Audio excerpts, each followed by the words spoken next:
Hi, I'm Jen. And I'm Aaron. We've been married a little over 2 years. And have been attending Harvest for about 8 to 9 years. Tuesday, June 16th, my boss had advised that I go down to a plant in Kentucky that we do business with. The next morning, I talked to him on the phone. He was going to go on and go into the plant, and I was at work, and we were texting a little bit. And then all of a sudden, the texting stopped, which is normal. I arrived at the plant as I normally would, had my coffee in my hand, a visitor in the lobby, saw one of my colleagues, and we had some discussions or whatever. Somewhere around 10:30 in the morning, I got a phone call from his parents. And his parents called me and said, Jen, where is Aaron? And I said, he's in Kentucky on a business trip. And they said, well, we just got a phone call from Kentucky that Aaron passed out at the plant and hit his head and he's in the ER. And you need to call this phone number right now. So I called the ER and the nurse was very kind and she said that Aaron had hit his head pretty badly. He had, at that time, they said he had a minor bleeding and some bruising. They thought a concussion. I passed out and on the concrete floor, and it basically cracked my head in 3 spots. The bones that had cracked in my head also severed an artery in the brain.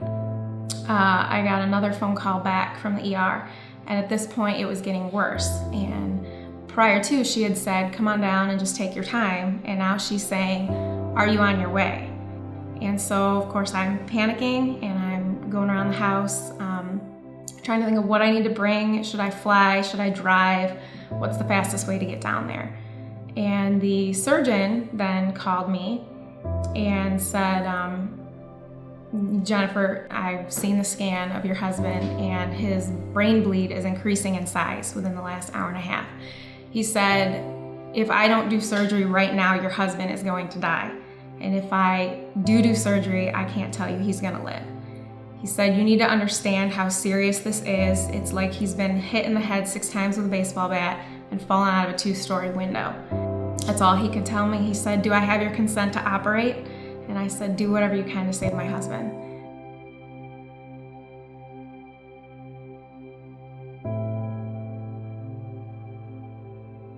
Three hours into the drive, we got a call from the surgeon. Everything had gone well with surgery, to which I said, oh, praise God. And he quickly said, not so fast. Aaron's not out of the woods yet. This is very, very critical. He's in a very critical spot right now. So through prayers and just sick to my stomach, nauseous, going to get to Kentucky to be with him as fast as I can, we make it down there. We get there. Aaron's in the ICU. Doesn't look the same. Very shocking to see your husband in that state. He had a pressure sensor coming out of his head. He had a craniectomy. They actually took the bone off of his head, did the brain surgery, let the brain swell. He had a huge hematoma on the right side of his head. Bleeding just kind of took over this whole right side of his brain. When they showed you the CT scan, his brain was actually pushed over to the left.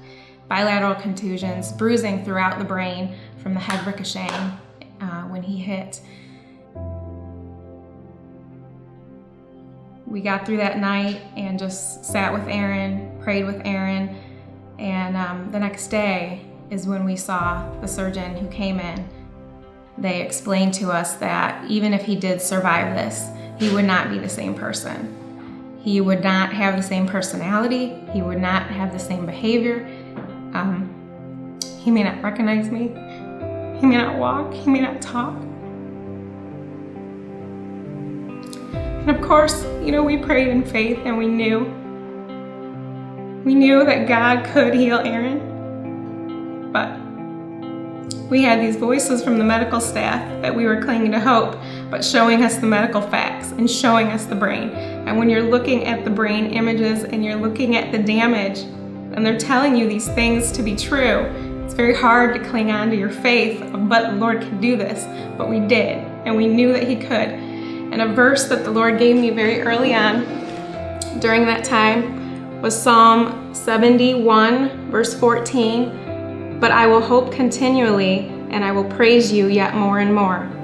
And the Lord just gave peace. The Lord just gave me peace. The Lord gave His family peace. as we sought Him through this journey.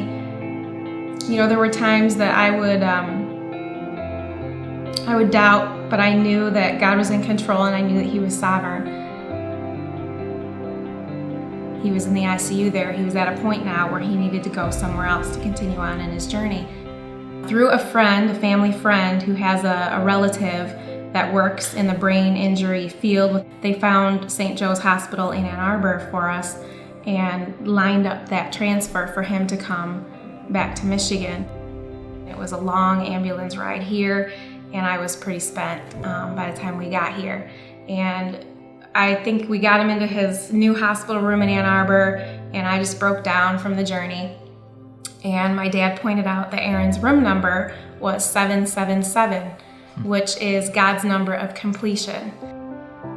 And all along in this journey, we prayed in faith, Lord, heal Aaron, but we asked, Lord, that through your grace that you would heal him 100%. We're praying for 100% completion healing. And through that little room number of 777, it just was another sign just to show us that God's in this. God has Aaron in his hands, and he'll bring this journey through to completion. The Lord is near to the brokenhearted, and he's near in that time of sorrow. And crying out to the Lord, my soul had peace regardless of whether he was going to heal Aaron or whether he would take him from me. They capped his trach, and so they put it on so he could speak, and they asked him, who's your wife? Can you say your wife's name? And they said, he said your name this morning, and I wasn't there, but he said Jennifer, and oh, that just made my day. Mm-hmm. And asking him about his coffee, you know, what's your favorite coffee? And he kind of mumbled out, Starbucks. And I knew I had Aaron back at that point. Slowly but surely, I was getting my momentum back and my balance back, my brain processing back and everything. He is like watching a dead man come to life before your very eyes. His dad calls it a Lazarus story.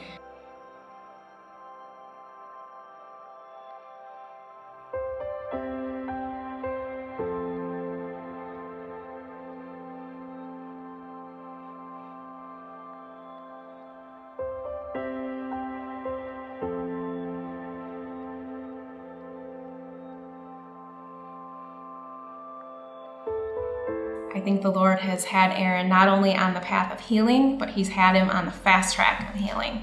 Because here we are a little over 5 months, and by God's grace, Aaron's gonna be slowly starting back to work on the 23rd. So in Psalm 147:15, it says, he sends out his command to the earth.